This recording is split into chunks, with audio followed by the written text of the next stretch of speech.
Hi everyone.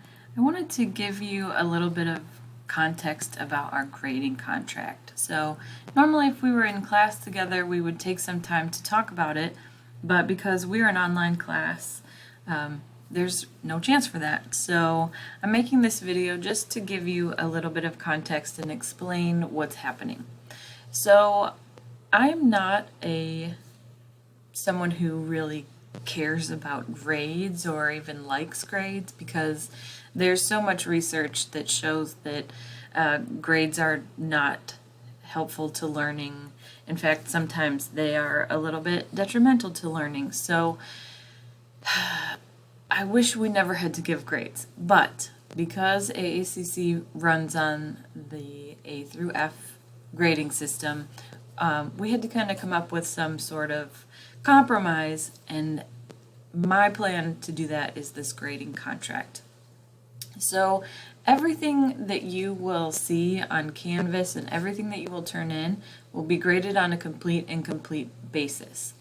So all of that will be in Canvas. Canvas does a complete and incomplete process. So if you see a green check mark, you've got a complete. If you see a red or black X, that means you have an incomplete. Or if it's a red box with a dash, that means that it hasn't been turned in. It's not submitted yet. So that's how you'll be able to see your grades, because everything is complete or incomplete. You'll never get a number grade or a letter grade on an assignment from me. So what I'll do is I'll give you some guidelines some criteria to pass the assignment. It will almost always be 5 bullet points. And in those 5 bullet points, I will tell you what you need to do to accomplish the task that you have set forth that you will be submitting. So, for example, say one of our projects is a position project. In that position project, I will give you 5 bullet points that show that you have completed a position project. So if you complete those 5 things, you get a complete. And then separately, I will give you written feedback that has nothing to do with the grade. So I will give you feedback that helps you think about your writing or your thought processes or things like that, and help you to learn and grow, but they have nothing to do with grades. So you meet the criteria, you check off those 5 bullet points, you have completed the assignment, and then separately from that, you can take a look at my comments and my feedback and see how you could do better next time or the things you're doing well on. So keep that in mind.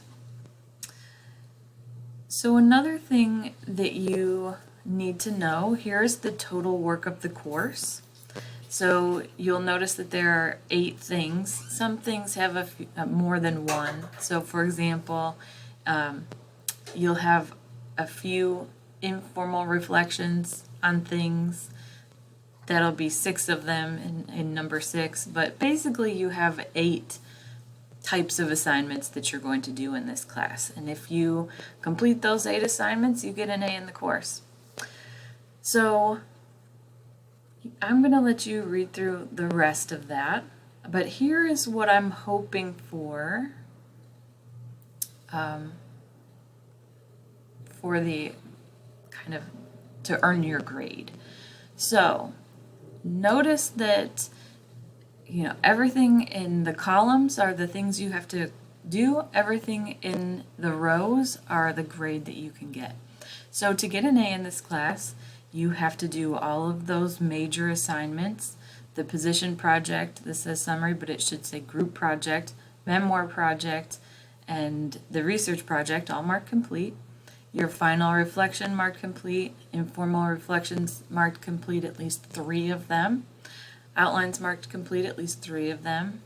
Peer review participation at least 4 times, and you're allowed 1 late assignment of any kind. And so if you do that, you get an A.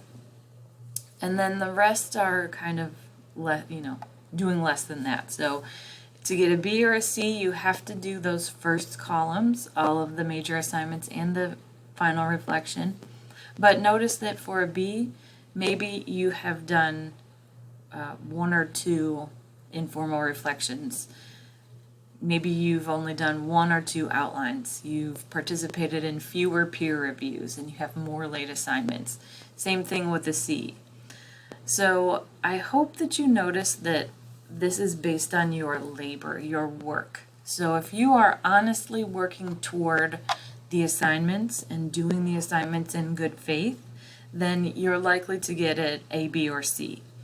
If you are not doing the assignments or really coming up late, so if you have a missed project or you didn't do the final reflection, you have lots of late assignments, then that's where the D comes in.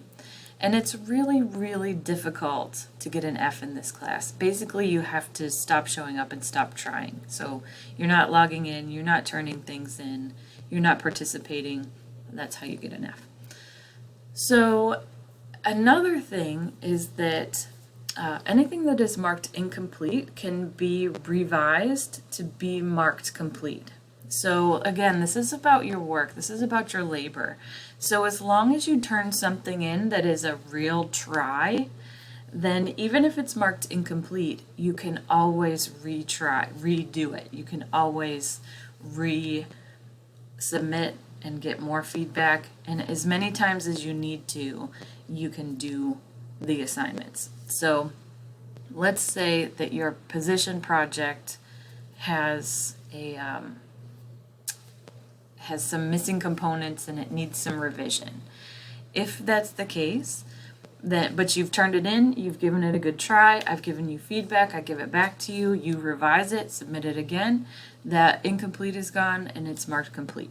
So I hope that you see that this grading contract is supposed to be built in such a way that it's really much easier to get an A than an F.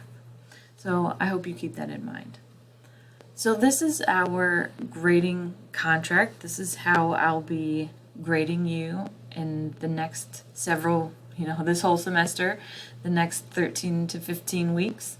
And I hope that if you have questions, you'll let me know, but otherwise I hope that this takes some pressure off. That's what it's supposed to do, is take pressure off of you so that you can really grow and learn as a writer, as a reader, as a thinker, rather than worrying about grades. So, as always, if you have questions, let me know. Otherwise, I'll talk to you soon.